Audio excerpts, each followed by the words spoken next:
একবার আরবে দুর্ভিক্ষের কারণে প্রচণ্ড পরিমাণ খাদ্য সংকট দেখা দিল, যার কারণে মানুষের মাঝে খাবারের জন্য হাহাকার লেগে গেল। এমন সময় হজরতে ওসমান গনি রাদিয়াল্লাহু তাআলা আনহুর 1000 মণ গমের একটি চালান বিদেশ থেকে মদিনায় পৌঁছালো। তৎকালীন আরবের বড় বড় কয়েকজন ব্যবসায়ী হজরতে ওসমান গনি রাদিয়াল্লাহু তাআলা আনহুর কাছে গিয়ে বলল, হুজুর, দুর্দশা পীড়িত অসহায় মানুষের কষ্ট দূর করার জন্য আপনার সমস্ত গম আমরা 50% লাভে ক্রয় করতে চাই বা কিনে নিতে চাই। এর মানে হলো, যদি আপনার গমের দাম 100 টাকা হয়, তাহলে আমরা সেই গমের দাম 150 টাকা দেব।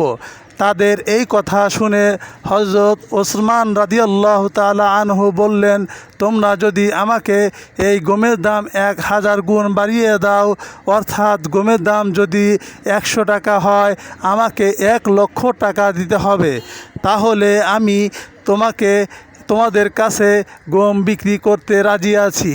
কারণ একজন আমাকে এই গমের দাম 700 গুণ বাড়িয়ে দিতে চেয়েছে, অর্থাৎ আমার গমের দাম যদি 100 টাকা হয়, তাহলে সে আমাকে 70,000 টাকা দেবে। হজরত ওসমান গনি রাদিয়াল্লাহু তাআলা আনহু এই কথা শুনে ব্যবসায়ীরা অবাক হয়ে বলল, সর্বনাশ, এত বেশি পরিমাণের লাভ দিয়ে কে আপনার কাছ থেকে গম নিতে চেয়েছে?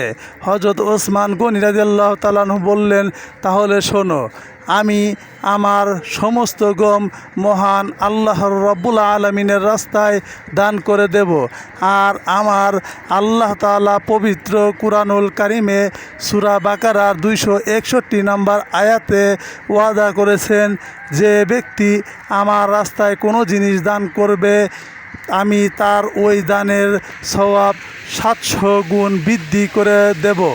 সুবহানাল্লাহ।